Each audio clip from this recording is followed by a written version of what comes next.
요즘 날씨가 더워서 밤잠을 설치시는 분도 계시겠고 또 꿈꾸는 분 계시죠? 어젯밤 꿈 꾸셨습니까? 무슨 꿈을 꾸셨습니까? 저는 매일같이 꿈꿉니다. 매일 밤 꿈을 꿉니다. 거의 꿈 안 꾸는 날이 없는 것 같습니다. 그래서 내가 꿈꾸는 사람인가 이런 생각이 들었습니다. 근데 안타깝게도 제가 꾸는 모든 꿈이 거의 99%가 다 소위 말은 개꿈입니다. 별로 의미가 없는, 꾸어도 별 생각도 안 나고 다 의미가 없는 꿈들을 꿉니다. 사실 여러분, 저만 그런 게 아니고 사람들은 누구든지 다 매일 밤 꿈을 꾼다 그럽니다. 기억을 못할 뿐이지 다들 꿈꾼다는 것이죠. 특별히 건강한 사람들이라면 규칙적으로 꿈을 꾼다 그럽니다. 꿈꾸는 사람은 건강한 사람 이야기입니다. 이 꿈 이야기가 나와서 또 개인이 또 궁금증이 돌아서 또 좀 이것저것 찾아보니까 사람의 뇌라는 것이 잠을 자고 있을 때는 완전히 쉬느냐, 그렇지 않다는 겁니다. 잠을 자는 동안도 뇌가 활동을 하고 있습니다. 특별히 우리 잠자면 그냥 잠자는 게 아니고 잠도 깊은 잠이 있고 옅은 잠이 됩니다. 깊은 잠 잘 때는 누가 업어가도 모른다 그러죠. 그런데 옅은 잠을 잘 때는 조금만 옆에서 구석거려도 반응을 하는 그런 게 옅은 잠인 것이죠. 그 깊은 잠과 옅은 잠을 하루에 자는 동안에 4번 정도 반복한답니다. 깊은 잠을 잤다가 옅은 잠을 잤다가 4번 정도 반복하고 그 사이 그 깊은 잠에서 옅은 잠으로 바뀌는 그 잠을 전문 용어로 렘 수면이다 이렇게 말합니다. 렘이라는 것은 REM의 약자인데 그 풀면 뭔가 하면 Rapid Eye Movement, 그 시간대에 눈동자가 굉장히 급격하게 움직인다는 겁니다. 근데 깜깜하니까 보이는 건 없죠. 그때 보는 게 꿈이 됩니다. 그때 꿈을 꾼다는 것이죠. 물론 몸의 상태에 따라서 꿈의 내용도 좀 다를 수 있고 꿈의 양도 달라지다 그럽니다. 그 렘 수면 상태가 4번 반복되면서 짧게는 1분 또 길게는 30분 동안 그 시간이 지난다는 겁니다. 그때 꿈을 꾼다는 것입니다. 몸의 상태에 따라서 꿈의 내용이 좀 달라질 수 있는데 대개 잠이 좀 부족한 상태거나 아니면 좀 비만, 살이 찐 사람들이 꿈을 많이 꾼답니다. 그리고 특별히 술을 많이 드시는 분들은 더 꿈이 생생하다네요. 제가 술을 안 마셔서 잘 모르긴 한데 혹시 악몽을 자주 꾼다든지 아니면 가위 눌리는 꿈, 그런 꿈을 자꾸 반복되면 건강에 이상이 있을 수 있으니까 가서 확인해 보랍니다. 정보를 좀 드렸습니다. 꿈 이야기를 이야기한 이유는 오늘 성경에 있는 이야기가 꿈 이야기죠. 요셉의 꿈 이야기입니다. 우리 요셉 그러면 제일 먼저 떠오르는 이미지가 뭔가 하면 꿈이죠. 꿈꾸는 사람이다 이렇게 이야기합니다. 오죽했으면 요셉이 형들이 있는 들판에 찾아왔을 때 형들이 멀리서 동생을 보고는 야, 꿈꾸는 자가 온다 이렇게 요셉을 가리켜서 별명을 꿈꾸는 자다, 드리머라 이렇게 불렀습니다. 요셉이 나중에 애굽의 총리가 되게 된 중요한 계기도 꿈 때문이었죠. 왕의 장관들이 죄를 지어서 감옥에 들어왔는데 그들이 꾼 꿈을 잘 해석해 주었다가 나중에 바로 왕의 꿈도 해석해 주므로 그가 애굽의 총리가 되어졌습니다. 여러분, 꿈이라는 것은 특별히 구약 시대에 하나님께서 자신을 드러내시는, 계시하시는 가장 중요한 수단이 꿈이었습니다. 꿈을 통해서 말씀하시고 명령도 하시고 약속도 하시고 어떤 애는 경고도 하시고 지적도 하시고 이렇게 하시는 것이 꿈이었습니다. 아브라함도 그랬고 또 야곱도 그랬고 꿈을 통하여서 하나님께서 자신을 계시해 주셨습니다. 그러나 여러분, 지금은 다릅니다.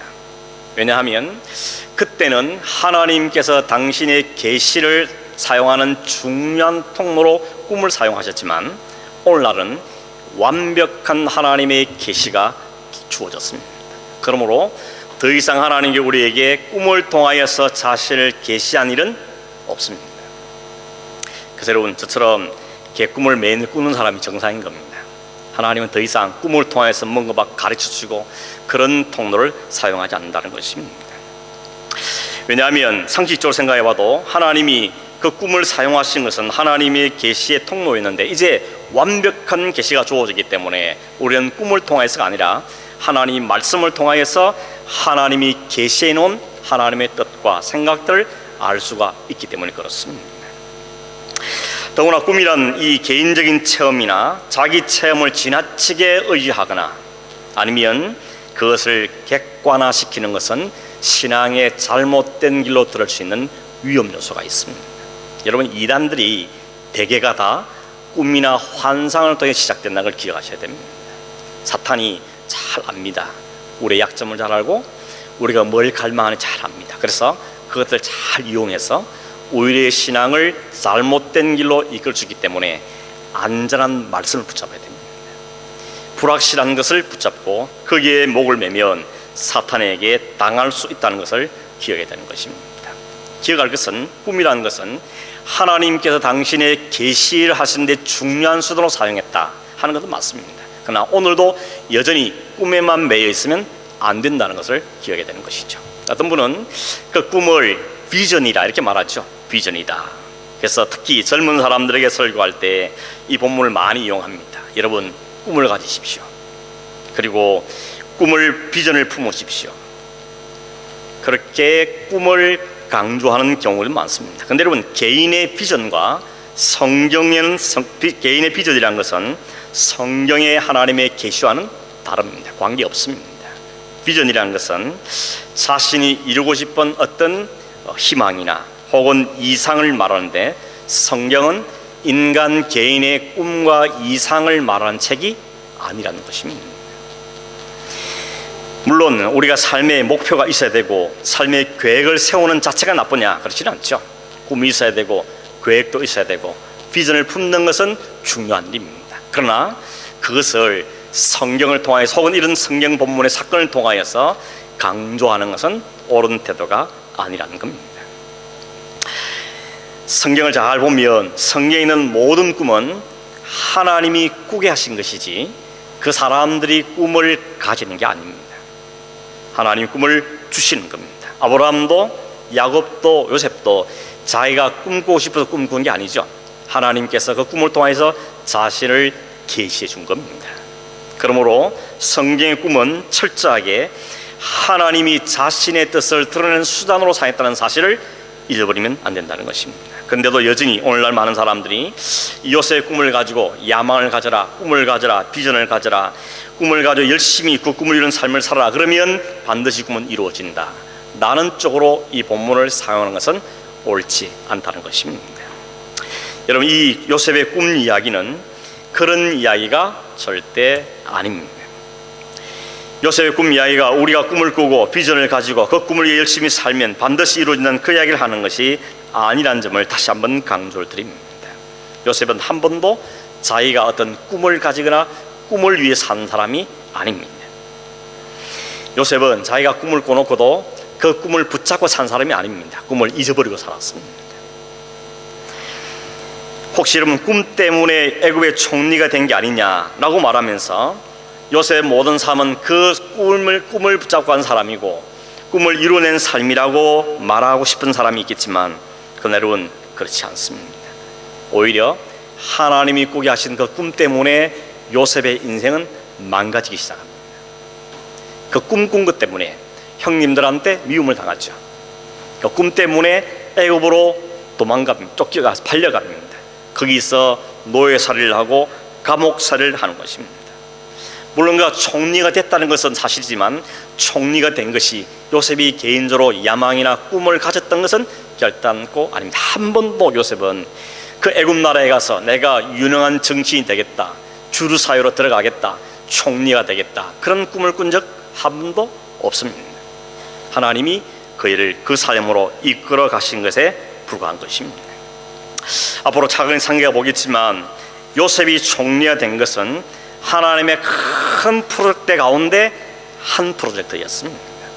하나님의 큰 프로젝트는 이스라엘 백성을 통하여서 인류를 구원하는, 하나님 백성들을 구원하는 것이 하나님의 큰 프로젝트고 그 일을 이스라엘 민족에게 맡기시길 원하시는데 이제 야곱 시대에 와서는 겨우 70명이죠.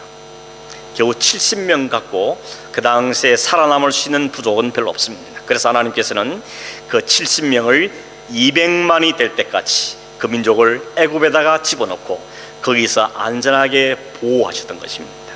이 일을 하기 위해서 누군가 먼저 가서 준비할 필요가 있었는데 그 일을 맡은 사람이 요셉이었던 것이죠. 하나님께서는 그를 애굽으로 보내서 그 민족을 위한 터전을 준비하게 만들고 그 민족이 하나님의 이스라엘 대민족이 될 때까지 그를 보호하는 역할을 한 것이 요셉이 총리가 된 유일한 이유입니다. 그 개인적인 꿈이나 야망과 실력을 가지고 된 것이 아니라는 것입니다. 요셉이 그 큰 하나님의 계획과 프로젝트를 이해하고 그런 꿈을 가진 것이 아니고 하나님이 매일매일 스텝 바이 스텝을 이끌어가는 그 삶을 쫓아가다 보니까 하나님의 큰 프로젝트에 그가 쓰임을 받은 것이 요셉의 일생인 것입니다. 그러면 여러분, 요셉의 꿈을 통하여서 우리는 요셉의 꿈에 포커스를 맞추는 게 아니고 요셉에게 꿈을 주시면서 그 꿈을 이루어 가셨던 그 하나님, 그 하나님의 꿈이 뭐였는지, 그 하나님의 꿈을 어떻게 이루어내시는지 하는 것에 우리의 포커스가 맞추어져야 되는 것입니다. 성경은 결코 영웅전이 아닙니다. 위인전기가 아닌 것입니다. 성경은 하나님의 계시의 책인 것이죠. 그래서 오늘 설교 제목처럼 요셉의 꿈이 아니고 하나님의 꿈인 것입니다. 하나님께서 요셉에게 두 가지 꿈을 꾸게 하셨죠. 첫째가 7절에 있는데 요셉이 그 꿈을 꾼 다음에 철없이 형들한테 자랑질을 합니다. 형님들, 내가 꿈 꿨는데 우리가 곡식단을 묶고 있는데 내 단은 우뚝 서고 형님들의 단은 다 내 단을 해서 절을 했습니다 라고 이야기했습니다. 그 얘기를 들었던 형들의 반응이 뭔가 하면 그가 하는 말과 그의 꿈 때문에 요셉을 더욱 미워했다 그랬습니다. 그냥 미워한 게 아니고 더욱 미워했답니다. 말은 무슨 뜻입니까?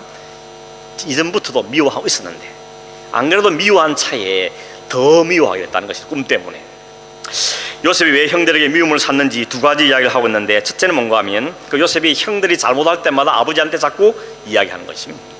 그게 어떤 사람은 요셉이 정직해서 그렇다, 요셉이 순진해서 그렇다, 아니면 아직 뭘 모르는 17살이 철없는 소녀이기 때문이다, 아니면 아버지 믿고 까본 거다, 여러 가지 이유를 들지만 아무튼 그는 형들의 잘못에 대해서 감출 줄 모르고 아버지한테 그대로 일러 바쳤던 것입니다. 형들이 안 믿겠습니까? 믿죠. 얼마나 믿겠습니까? 그런데다가 두 번째 이유는 뭔가 하면 아버지 야곱이 그런 요셉을 좀 다루시는 게 아니고 오히려 지나치게 편애를 하신 겁니다. 3절에 보면 그런 말이 있죠. 요셉이 노년에 얻는 아들이므로 이스라엘의 여러 아들보다 그를 더 사랑했다 그럽니다. 야곱의 사랑이 듬뿍 요셉에 가 있습니다. 이유는 뭔가 하면 노년에 얻었기 때문에 그렇죠. 이 노년이 언젠가 하면 계산을 하면 약 90세쯤 됩니다. 90세 얻었으니까 너뚱이 중에 너뚱인 것이죠. 여러분, 너뚱이를 낳아본 분 계십니까?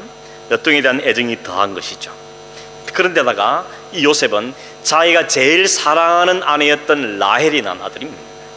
그 라헬이 요셉의 동생을 낳다가 길에서 죽었죠. 그러니 이 야곱의 마음에 요셉에 대한 애정이 얼마나 더 특별했을까 하는 건 충분히 우리가 짐작할 수 있는 것입니다. 그 하나의 표시로 그 야곱에게 채색 옷을 입혔다 그러죠. 채색 옷이란 것은 우리가 한국식으로 말하면 뭐 떼떼옷, 색동옷 이런 걸 상상해 주는데 이 채색 옷이라는 것은 길이가 손을 덮을 만큼, 발을 덮을 만큼 길게 지어진 그런 옷인데 주로 왕족들이나 혹은 족장들이 입는 옷의 형태라는 겁니다. 여러분, 이런 옷 입으면 일하기 쉽지 않겠죠? 딱 단추에 일하기 쉬운데 발에 질질 끌리고 팔에 막 질질 끌리면 이 옷과 일하기 어려운 것입니다. 야곱이 그 아들에게 이 옷을 입혔다는 것은 야, 너는 일하지 마, 너는 일할 사람 아니야, 자, 형들 다 일을 하고 너는 내 사랑만 받으면 돼, 이런 편애하는 마음이 거기에 담겨 있다는 것입니다. 또 하나 더 중요한 일은 뭔가 하면 이 채색 옷을 입힐 경우에는 누구에 입히는가 하면 그 아들들 가운데 내 상속을 받을 사람, 장자권을 받을 사람에게 이 채색을 입혔다는 것입니다. 그러니까 이 야곱은 아예 대놓고 너 12 가운데 내가 상속자로 생각하는 사람은 얘다 하는 걸 공개적으로 드러낸 겁니다. 형님들 얼마나 기분 나쁘겠습니까? 11번째인데 뒤에서 2등인데 어떻게 쟤한테 상속을 줄 수 있는가, 이런 것 때문에 기분이 나쁘고 미웠던 것이. 그래서 오늘 성경에 보면 말을 편하게 안 했다 그랬습니다. 이건 완곡한 표현이죠. 아마 말끝마다 신경질 내고 핀잔 주고 구박을 했을 것 같습니다. 그렇게 그는 그렇게 미워했던 것이 바로 이 요셉이었습니다. 여러분, 세상에 제일 재수 없는 인간이 자기 잘난 줄만 알고 다른 사람 무시하고 그런데도 성공하는 인간, 이게 제일 재수 없는 인간이랍니다. 밥맛 없는 인간이 그러죠. 꼴불견인 것입니다. 근데 요셉이 바로 그런 사람이었다는 것이죠. 그런데 요셉이 와서 꿈 이야기를 하는데 꿈 이야기 들어보니까 도저히 들어줄 수가 없는 것입니다. 그래서 더욱 미워했다는 것입니다. 그냥 더욱 미워한 정도 아니죠. 속으로 어떤 마음까지입니까? 저 그냥 확 죽여버리고 싶다, 이런 생각을 한 것입니다. 저를 어떻게 하면 죽여버릴까, 그런 마음을 형들이 품었다는 것이죠. 나중에 그걸 실체로 옮기게 되는 것이죠. 그런데 이런 마음도 모른 이 요셉이 또 하나 더 이야기했죠. 형님, 또 꿈 꿨어요. 그러더니 이번에는 해와 달과 11개의 별이 나를 향해서 절하는 꿈을 꾸었습니다 라고 이야기합니다. 순진한 건지 무식한 건지 철이 없는 건지 그냥 이야기하죠. 이야기를 들었을 때 그 아버지가 이제 한마디 합니다. 그동안 한 번도 요셉에게 구조하거나 책망하지 않던 야곱이 그를 책망하죠. 아니, 너 말대로 하면 나나 너희 어머니나 그리고 이 모든 형제 나한테 땅에 엎드려 절한단 말이냐, 무슨 그런 소리였냐 라고 꾸짖었습니다. 근데 한편으로는 꾸짖지만 성경에 보니까 마음에 야곱 이 말을 담았다 그랬습니다. 이 담았단 말은 두고두고 생각했단 말인데, 또 다르게 말하면 하나님이 저놈을 통해서 뭘 하시려는가 하는 것을 생각했다는 것이죠. 그리고 요셉의 일생을 지켜보고 있었던 것입니다. 여러분, 과연 요셉의 꿈대로 되었느냐 물으신다면 절반은 된 것 같습니다. 왜냐하면 나중에 요셉이 총리가 됐을 때 양식 구하러 간 형님들이 그 앞에 다 머리를 숙였죠. 절을 했습니다. 그거 보면 첫 번째 꿈은 이루어진 것입니다. 그러나 두 번째 꿈은 이루어진다고 볼 수 어렵습니다. 왜냐하면 아버지 야곱이 요셉에게 머리 숙인 적은 없습니다. 그 어머니들도 이 가족 70명이 이민 갈 때 그 명단에 빠진 걸 볼 때 아마도 이미 그 전에 죽었던 것 같습니다. 그러니 두 번째 꿈은 안 이루어진 것이죠. 그러니까 여러분, 이걸 봐도 뭘 아시는가 하면 요셉의 꾼 꿈은 단지 요셉이 성공할 거다, 총리가 될 거다, 높은 사람 될 거다, 그게 목적이 아니라는 것입니다. 하나님께서 그를 통해서 이루실 계획이 있다는 것을 이야기하고 있는 것입니다.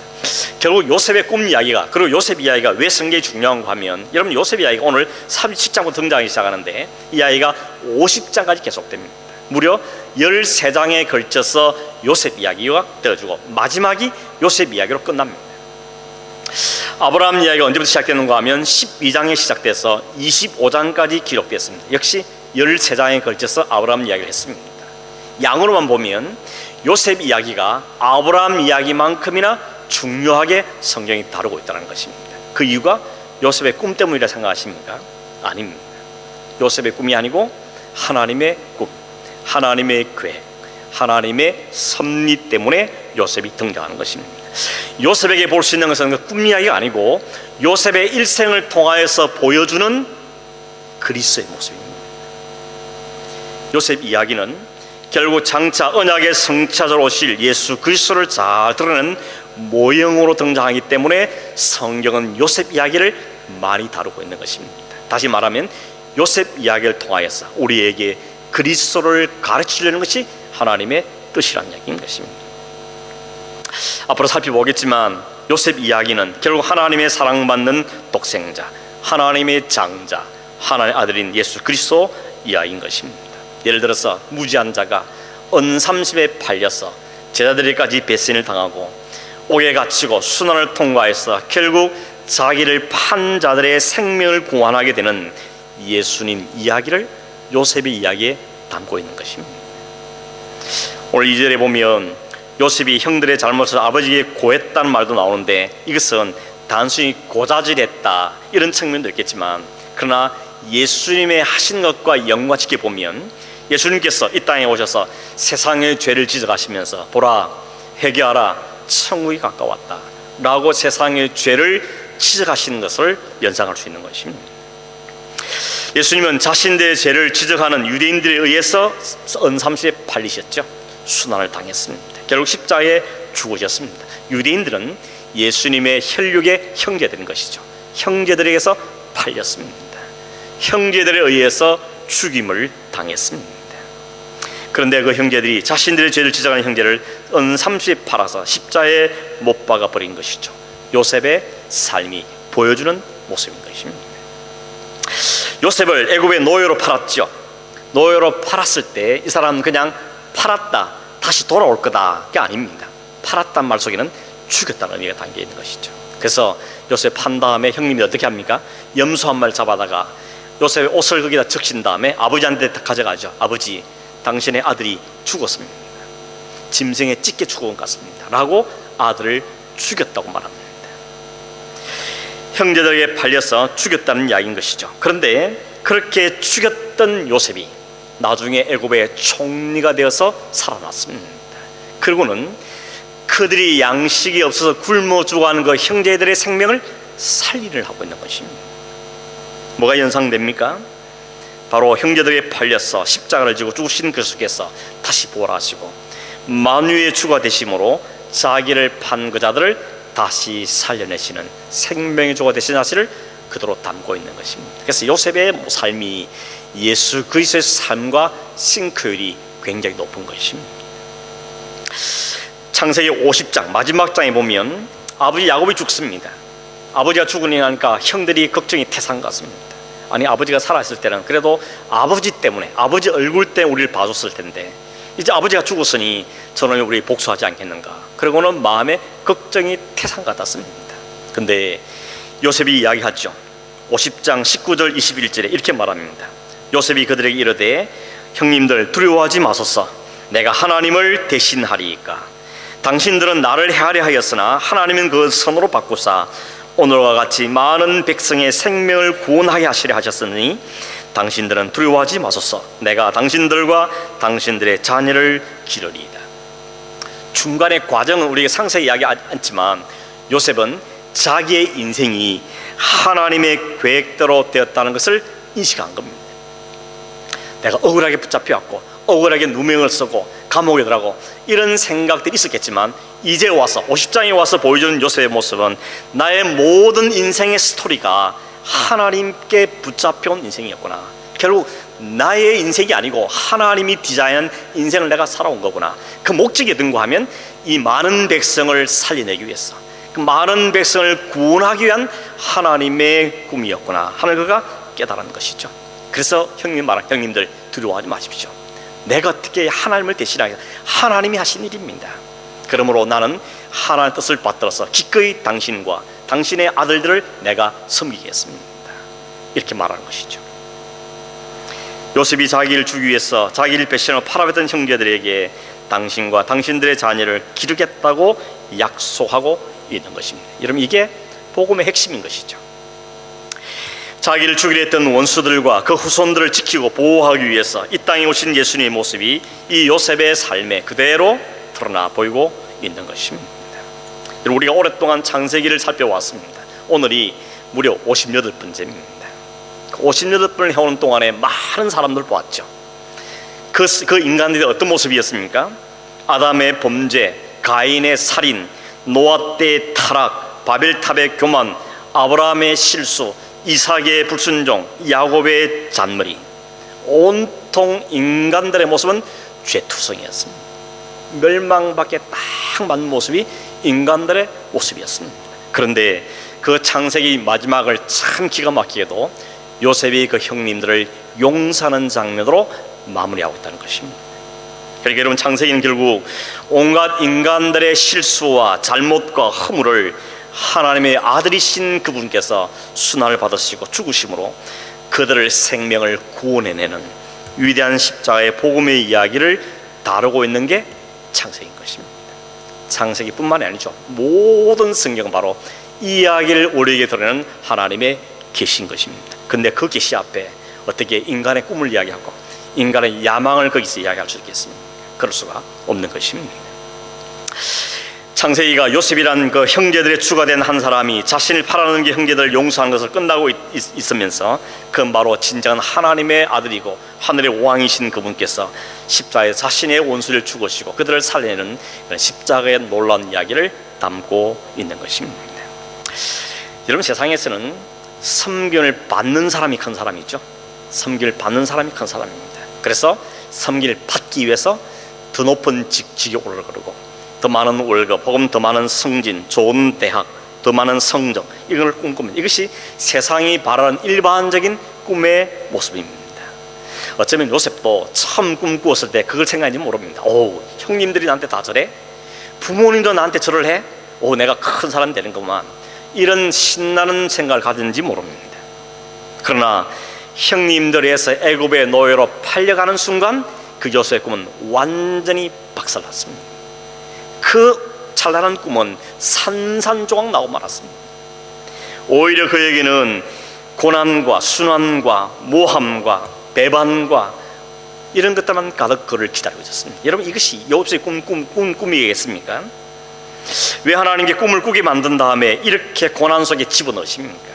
그 이유를 시편 105편에서 이렇게 얘기합니다. 시편 105편 17절 19절 보면, 그가 한 사람을 앞서 보내셨으며 요셉이 종으로 팔렸도다.